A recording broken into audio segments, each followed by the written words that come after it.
Hello good morning. ഈ കൊച്ചിത് ഏത് ഭാഷയാണ് പറയുന്നത് എന്നാണ് നിങ്ങൾ വിചാരിക്കുന്നതെങ്കിൽ മലയാളം തന്നെയാണ്. പക്ഷേ എന്ത് ചെയ്യാൻ, ഈ പറയുന്ന പോലെ വണ്ടി ഓടിച്ചുകൊണ്ടിരിക്കുമ്പോൾ ഈ കാറ്റ് പിടിക്കുന്ന റെയിൻകോട്ട് വിട്ട് സംസാരിച്ചാൽ നിങ്ങൾക്ക് വല്ല മനസ്സിലാവുമോ? ഇല്ല. ഞാൻ എന്ത് വണ്ടിയാ അല്ലേ? അപ്പോൾ ഈ പറഞ്ഞുകൊണ്ടിരിക്കുന്ന വേറൊന്നുമല്ല, നമ്മുടെ ഓഫീസിലോട്ടുള്ള കാഴ്ചകളെക്കുറിച്ചാണ് പറഞ്ഞുകൊണ്ടിരിക്കുന്നത്. കുറച്ച് ദിവസങ്ങളായിട്ടുള്ള എൻ്റെ വീഡിയോസ് കാണുന്നവർക്കാണെങ്കിൽ നിങ്ങൾക്ക് മനസ്സിലാവും എൻ്റെ ഓഫീസിലോട്ട് പോകുന്ന വഴി വെള്ളമാണ്. പക്ഷേ ഇതിൻ്റെ ട്വിസ്റ്റ് എന്താണെന്ന് വെച്ച് കഴിഞ്ഞാൽ ഓഫീസിൽ ഒരു തുള്ളി വെള്ളമില്ല. ഒത്തിരി പേര് എൻ്റെ അടുത്ത് ചോദിച്ചിരുന്നു ഓഫീസിൽ മോളെ വെള്ളം കയറിയോന്ന്. പക്ഷേ ഓഫീസിൽ വെള്ളം കയറിയിട്ടില്ല. ഓഫീസിലോട്ട് പോകുന്ന മാർഗ്ഗമാണ് തടസ്സം. കാരണം വഴി മുഴുവൻ പാടങ്ങളാൽ ചുറ്റപ്പെട്ടിട്ടുള്ളതായത് കാരണം നെൽപ്പാടങ്ങളാണെല്ലാം. അപ്പോൾ അത് കാരണം മഴ വീണ് കൃഷി പോയി അങ്ങനെ വെള്ളം കയറിയതാണ് വെള്ളം ഇപ്പം നമുക്ക് ഓഫീസിലോട്ട് പോകാൻ പറ്റാത്ത വിധത്തിലാക്കിയിരിക്കുന്നത്. അപ്പം നമുക്കറിയാവുന്ന പോലെ തന്നെ കുട്ടനാട്ടിൽ കൂടുതലും നെൽപ്പാടങ്ങളാണ്. ഈ നെൽപ്പാടങ്ങൾ സംരക്ഷിക്കുമ്പോൾ തന്നെ ഒട്ടുമിക്ക വീടുകളും സംരക്ഷിക്കപ്പെടുന്നു. കാരണം വെള്ളം കയറാതിരിക്കാൻ വേണ്ടി പാടം സംരക്ഷിക്കും. പാടം സംരക്ഷിക്കാൻ മട പിടിക്കും. മട സംരക്ഷിച്ചുകൊണ്ടിരിക്കുന്ന കാലത്തോളം വെള്ളം കയറില്ല. അപ്പം എപ്പോഴും നമ്മൾ വാർത്തയിൽ മറ്റ് ജില്ലക്കാർ കേൾക്കുന്നുണ്ട ഒരു കാര്യമായിരിക്കും മട വീണു, പാടം മുങ്ങി, വെള്ളം കയറി എന്നുള്ളത്.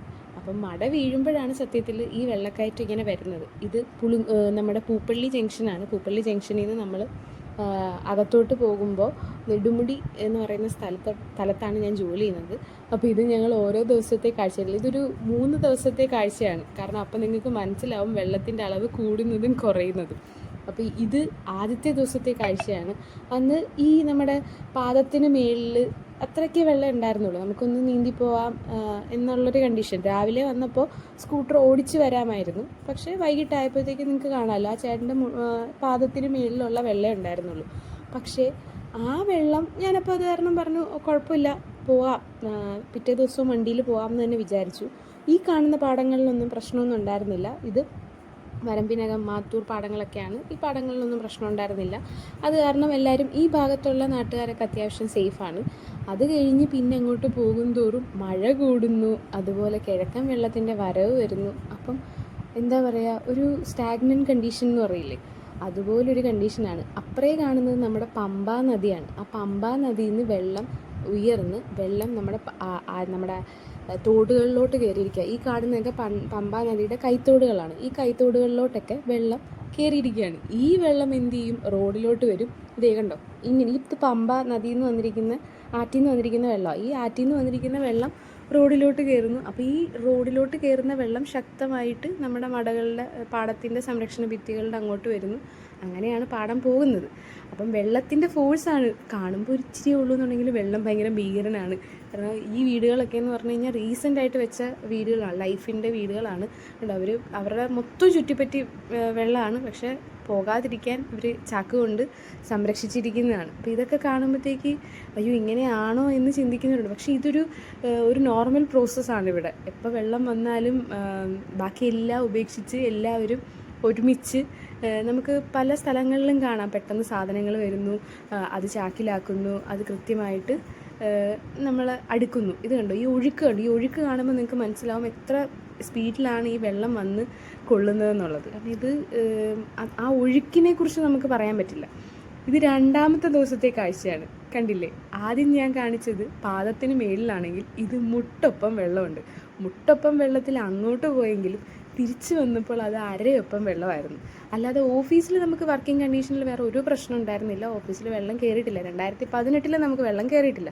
പക്ഷേ മാർഗ്ഗം ഇതാണ്. കണ്ടോ, ഇത് പോകുന്നത് നമ്മുടെ ഇവിടെ അടുത്തൊരു പെട്രോൾ പമ്പുണ്ട്. കഴിഞ്ഞ വെള്ളപ്പൊക്കത്തിനും ഈ പെട്രോൾ പമ്പിൻ്റെ അവരുടെ ഓയിലിൻ്റെ അകത്ത് ഫുള്ള് വെള്ളം കയറി അവർക്ക് വൻ നഷ്ടമായിരുന്നു. ഇത്തവണയും അങ്ങനെ സംഭവിക്കുമോ എന്നുള്ളൊരു പേടിയിലായിരിക്കാം മേ ബി അവർ.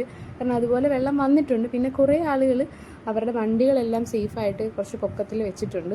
പിന്നെ ഈ വെള്ളത്തിലൂടെ നീന്തുമ്പോഴുള്ളൊരവസ്ഥ അത് പറഞ്ഞറിയിക്കാൻ പറ്റില്ല. കാരണം ഭയങ്കര സ്മെല്ലാണ്.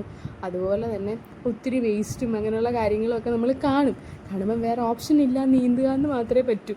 അപ്പോൾ നീന്തിയാലേ എത്താൻ പറ്റൂ. കാരണം നമ്മൾ തലേ ദിവസം ഈ പാദത്തിനൊപ്പം വെള്ളമായത് കാരണം നമ്മൾ ഓഫീസിൽ എത്താൻ പറ്റും എന്നുള്ളൊരു കോൺഫിഡൻസിൽ ആരും തന്നെ അവർക്ക് വേണ്ട ഒരു സാധനങ്ങളും എടുത്തിട്ടുണ്ടായിരുന്നില്ല.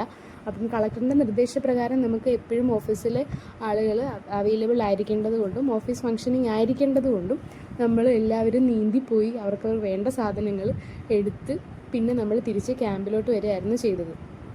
ആദ്യമൊക്കെ ഞാനിങ്ങനെ ഇത്രയും വെള്ളം കാണുമ്പോഴത്തേക്ക് വിചാരിക്കായിരുന്നു ദൈവമേ ഇവരൊക്കെ എന്ത് ചെയ്യുന്നു. പക്ഷെ അവരുടെ ഒരു പ്രോസസ്സ് എന്ന് പറയുന്നത് ഭയങ്കര നമുക്ക് നമുക്ക് ആ ഒരു ഇത് കാണുമ്പോഴത്തേക്ക് എന്താ പറയുക, അവർ വെള്ളം കയറാൻ തുടങ്ങുന്നു എന്ന് കാണുമ്പോൾ തന്നെ അവരുടെ വീട്ടിലേക്ക് വീട്ടിൽ നിന്ന് മാറണ്ട എന്നുള്ളൊരു സിറ്റുവേഷനുള്ള ആളുകളാണെങ്കിൽ അവർക്ക് വീട്ടിലേക്ക് വേണ്ട സാധനങ്ങളെല്ലാം സ്റ്റോക്ക് ചെയ്യും. ഈവൻ ഗ്യാസ് അടക്കം. കാരണം വെള്ളമല്ലേ, പെട്ടെന്നാണ് വരുന്നതെങ്കിൽ എന്ത് ചെയ്യും എന്നുള്ളൊരു ക്വസ്റ്റ്യൻ അവർക്കുണ്ട്. അപ്പോൾ അത് കാരണം അവർ കൃത്യമായിട്ട് അവർക്ക് വേണ്ട സാധനങ്ങളെല്ലാം സ്റ്റോക്ക് ചെയ്യും. അപ്പോൾ ആ സാധനങ്ങൾ കൊണ്ട് എത്ര നാൾ വെള്ളമുണ്ടോ അത്രയും സാധനങ്ങൾ കൊണ്ട് തന്നെ അവർ അത്രയും വെള്ളമുള്ള അത്രയും നാൾ അത് കഴിച്ചു കൂട്ടും.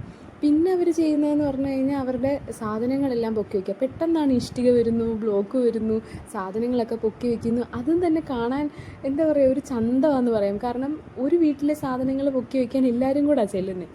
അപ്പോൾ അവർ ചെന്ന് അവരുടെ വീട്ടിലെ സാധനങ്ങളെല്ലാം പൊക്കി വയ്ക്കുന്നു, അടുത്ത വീട്ടിലോട്ട് പോകുന്നു. ഈ ഒത്തൊരുമ അല്ലെങ്കിൽ ഒരു നാടിൻ്റെ ഒരു സംഭവം, ആ ഒരു വൈബൊക്കെ വരുന്നതും ഈ സമയത്താണ്. എന്തെങ്കിലും ഒരു പാൻഡമിക് കണ്ടീഷൻസ് വരുമ്പോഴാണല്ലോ അല്ലെങ്കിൽ നമ്മുടെ ഒരു സ്ട്രെങ്ത് എന്താണെന്ന് നമ്മൾ കേരളത്തിലുള്ളവർ മനസ്സിലാക്കുന്നത്. കേരളത്തിൽ നല്ല എവിടെയുള്ളവരാണെങ്കിലും ആ ഒരു സ്ട്രെങ്ത് റിയലൈസ് ചെയ്യുന്നൊരു സമയവും കൂടാണ് ഈ ഒരു വെള്ളപ്പൊക്കം. അപ്പോൾ ഇത്രയും വെള്ളം എന്ന് പറഞ്ഞു കഴിഞ്ഞാൽ ഇതിൻ്റെ ഒരു ഭീകരാവസ്ഥ അറിയണമെങ്കിൽ ഞങ്ങളുടെ ജോമോൻ ചേട്ടൻ, അതായത് ജോമോൻ ചേട്ടൻ അത്യാവശ്യം നല്ല ഹൈറ്റുള്ള ആളാണ്. ജോമോൻ ചേട്ടൻ്റെ അരയപ്പം വെള്ളമുണ്ട്. അപ്പോഴത്തേക്കും നമുക്ക് മനസ്സിലാക്കാം അതിൻ്റെ ഒരു ഇൻറ്റൻസിറ്റി. പക്ഷേ ഈ വെള്ളത്തിൽ ഞങ്ങൾ നീന്തി, അത് വേറെ കാര്യം. എന്നിട്ട് ഞങ്ങൾ അന്നൊരു ദിവസവും കൂടെ ഓഫീസിൽ പോയിട്ടുണ്ടായിരുന്നു. ഈ ദിവസവും കൂടെ ഓഫീസിൽ പോയിട്ട് പിറ്റേ ദിവസം മുതൽ നമുക്കവിടെ ക്യാമ്പ്, ഇതാണ് ഞാൻ പറഞ്ഞ ജോമോൻ ചേട്ടൻ. അപ്പം പിറ്റേ ദിവസം മുതൽ നമ്മൾ ക്യാമ്പിലായിരുന്നു. അപ്പം ക്യാമ്പ് സന്ദർശിക്കാൻ വേണ്ടിയിട്ട് ഒത്തിരി ആളുകൾ വന്നിട്ടുണ്ടായിരുന്നു. നമ്മുടെ ഹോണറബിൾ ആയിട്ടുള്ള ഹോം മിനിസ്റ്റർ വന്നിട്ടുണ്ടായിരുന്നു. അതുപോലെ മിനിസ്റ്റേഴ്സായിട്ടുള്ള ലിജു, അതുപോലെ KC വേണുഗോപാൽ, അങ്ങനെ ഒത്തിരി മിനിസ്റ്റേഴ്സും MPസും ഒക്കെ വന്നിട്ടുണ്ടായിരുന്നു. അവരുടെയൊക്കെ വിസിറ്റ് കൊണ്ട് തന്നെ ക്യാമ്പിൽ തന്നെ ഏകദേശം ഒരു 150+ മെമ്പേഴ്സ് ഉണ്ടായിരുന്നു ആ സമയത്ത് തന്നെ. അപ്പോൾ എല്ലാവരും ഞങ്ങളുടെ തന്നെ പ്രസിഡൻറ്റ്, വൈസ് പ്രസിഡൻറ്റ്, സെക്രട്ടറി, അങ്ങനെ ഒത്തിരി ആളുകൾ അവിടെ ഉണ്ടായിരുന്നു പ്രസൻറ്റ്. എല്ലാവരും തന്നെ കണ്ട് ഓരോ ഫാമിലീസിനെയും കണ്ട് സംസാരിച്ച് അവരുടെ എന്താ പറയുക വിഷമം, ഞങ്ങളുടെ പാടം പോയി, ഞങ്ങളുടെ വീട് ഫുള്ള് വെള്ളത്തിലായി, അവരുടെ ഒരു സങ്കടവും ഒക്കെ പറയുകയാണ്. ആ പറയുന്ന സങ്കടത്തിൽ അവരുടെ ഒപ്പം നിൽക്കുക എന്ന് മാത്രമേ നമുക്ക് ഈ സമയത്ത് ചെയ്യാൻ പറ്റുള്ളൂ. പിന്നെ നമ്മളാൽ കഴിയുന്ന സഹായം നമുക്ക് ചെയ്തു കൊടുക്കുക. അങ്ങനെ എല്ലാവരും ഒരുമിച്ച് തന്നെ ഈ ഒരു പാൻഡമിക് കണ്ടീഷനെ ഇന്ന് വരെ നേരിട്ടുകൊണ്ടിരിക്കുകയാണ് എന്ന് തന്നെ വേണേൽ പറയാം. ഇന്നലെയോടുകൂടി തന്നെ നമ്മുടെ കാലാവസ്ഥ റിപ്പോർട്ട് പ്രകാരം മഴ മാറി, മാനം തെളിഞ്ഞു എന്നായിരുന്നു. പക്ഷേ രാത്രി ഒരു 10 മണിക്ക് ശേഷം ഞാൻ തന്നെ അപ്ഡേറ്റ് ചെയ്തിട്ടുണ്ട്. പുതിയൊരു അപ്ഡേറ്റ് വന്നു. നമ്മുടെ അറബിക്കടലിൻ്റെ ഉൾക്കടലിൽ ന്യൂനമർദ്ദം കൊള്ളുന്നുണ്ട്. അപ്പോൾ അതുകൊണ്ട് റെയിൻ അലേർട്ട് ആണ് അവർ തന്നിരിക്കുന്നത്. ഓറഞ്ച് അലേർട്ടോ റെഡ് അലേർട്ടോ ഒന്നും പറഞ്ഞിട്ടില്ല, യെല്ലോ അലേർട്ടും പറഞ്ഞിട്ടില്ല.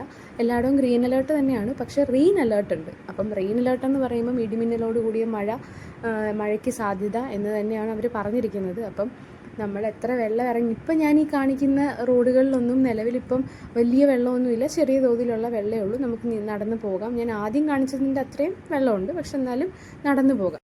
ക്യാമ്പ് നടന്നുകൊണ്ടിരിക്കുന്നത് സെൻറ്റ് മേരീസ് ഹൈസ്കൂളിലാണ് കേട്ടോ. അപ്പോൾ ഇത് ക്യാമ്പിലെ അവസ്ഥയാണ്. ക്യാമ്പിൽ ഇത്ര വെള്ളമുണ്ട് എന്ന് വെച്ചാൽ ആ പരിസരത്ത്, പക്ഷേ ഒത്തിരി ആളുകളെ അക്കോമഡേറ്റ് ചെയ്യാനുള്ള സ്പേസ് ഉള്ളൊരു സ്ഥലമായത് കാരണം എപ്പോഴും നെടുമുടിയിലെ ഫസ്റ്റ് ക്യാമ്പ് നമ്മൾ പ്രിഫർ ചെയ്യുന്നത് ഇവിടെയാണ്.